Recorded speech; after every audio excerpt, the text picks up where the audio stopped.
Durante siglos, millones de personas fueron arrancadas de sus tierras, despojadas de su libertad y forzadas a vivir bajo el yugo de la esclavitud.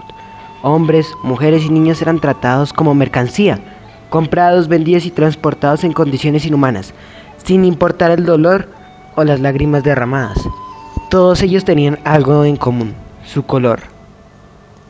No importaba que fueras negro o moreno, terminabas siendo un esclavo. Eras tratado como un animal. Las familias eran separadas sin piedad, y las voces de quienes sufrían quedaban ahogadas en el silencio, la indiferencia y la codicia. Durante mucho tiempo, castigos crueles y esperanza parecía desvanecerse con cada amanecer. Cegada por la ambición y el poder, ya que era la manera más barata de producir diferentes productos, había olvidado el valor de la vida, la dignidad y la compasión. Pero la fe en Dios logró crear un lugar en que todos los seres humanos, ya que todos fueron creados a su imagen y semejanza sin importar su color de piel, pudieran coexistir con la idea de que unos hombres dominaran a otros como si fueran objetos, lo cual es antibíblico. El cristianismo apoyó mucho la abolición de la esclavitud, aunque esta historia es compleja, ya que incluso aún después de la abolición de la esclavitud siguió habiendo racismo. Hoy en día existe racismo. Distorsionando las escrituras, varias personas intentaron justificar su esclavitud, pero fueron innumerables los que, con corazones sinceros y una fe profunda, comprendieron que Cristo rechazaba toda forma de opresión. Jesús dijo: ama a tu prójimo como a ti mismo, en Mateo 22:39, y ese amor no era selectivo. El cristianismo jugó un papel fundamental en la abolición de la esclavitud. Un historiador contemporáneo explicó: movimientos como el de los cuáqueros y metodistas no solo predicaron la libertad espiritual, sino también la libertad física. Para ellos era imposible seguir a Cristo y al mismo tiempo apoyar la opresión. Los cuáqueros, por ejemplo, fueron pioneros en declarar públicamente que la esclavitud era incompatible con la fe cristiana, y muchos arriesgaron sus vidas para ayudar a esclavos fugitivos a través de la red conocida como el ferrocarril subterráneo. En Inglaterra, la lucha tomó forma a través de un hombre cuya fe definió su propósito de vida: William Wilberforce.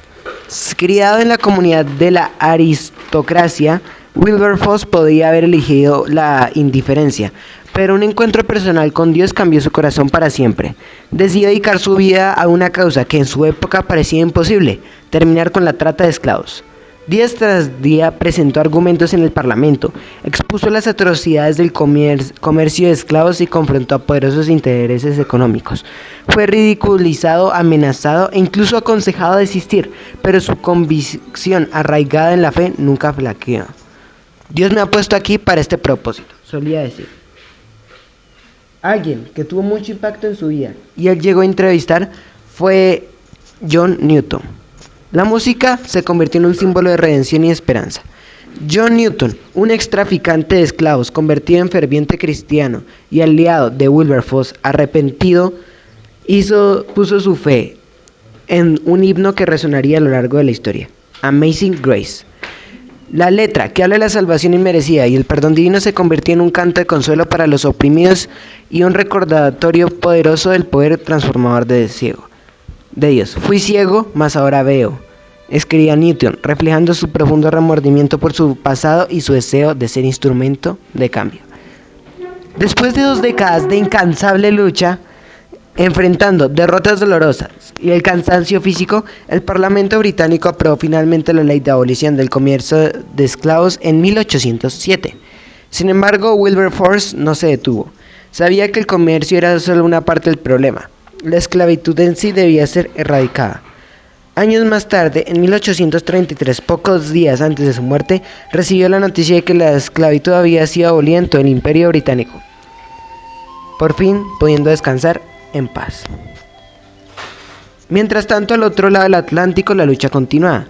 En los Estados Unidos, la esclavitud se había arraigado profundamente, especialmente en los estados del sur, siendo los negros la obra de trabajo más barata, ya que no se los pagaba y eran literalmente tratados como animales. Sin embargo, hubo voces que clamaban por la libertad y se hacían cada vez más fuertes. Entre ellas destacó la de Harriet Beecher Stowe, una mujer cristiana cuya fe la impuso a escribir La cabaña del tío Tom, una novela que expuso una crudeza de la realidad de los esclavos y conmovió a millones de lectores. Su libro no solo generó debate, sino que encendió una llama de indignación moral que trascendió fronteras. Otro nombre que resuena en esta historia es el de Frederick Douglass, un ex esclavo que, tras escapar de la esclavitud, se convirtió en un destacado orador y defensor de los derechos humanos. Douglass encontró en el mensaje cristiano de liberación una fuente de fuerza. Para él, la verdadera religión era incompatible con las cadenas que aprisionaban a sus hermanos. Las iglesias afroamericanas jugaron un papel crucial. Eran mucho más que templos, eran refugios de esperanza y centro de resistencia. Allí, entre bancas desgastadas y cánticos espirituales, se alimentaba la fe de un Dios que escuchaba el clamor de su pueblo, ya que su pueblo son todos los que creen en él. El eco de estas voces fueron imposibles de silenciar. Los creyentes entendieron que la verdadera fe no se limita a palabras, exige acción. Como escribió el apóstol Santiago, la fe sin obras está muerta. Santiago 2:17. Hoy la historia nos recuerda que la verdadera fe no permanece indiferente ante la injusticia. El racismo no es algo que apoye a Dios, al contrario, lo desapoya. Jesús dijo, conocerán la verdad y la verdad los hará libres. Juan 8:32. La abolición de la esclavitud fue más que una victoria política, fue el triunfo de la fe puesta en acción, la manifestación del amor que no conoce fronteras y de la justicia que brota del corazón de Dios. En medio de esta historia de dolor y redención, las notas de Amazing Grace siguen recordándonos que la gracia de Dios puede transformar incluso las tinieblas más profundas en luz. Las voces de todos aquellos increíbles personas, Frederick Douglass, Harriet Beecher Stowe, John Newton y también William Wilberforce nos recuerdan lo que es obedecer la palabra de Dios. Muchas gracias y que Dios les bendiga.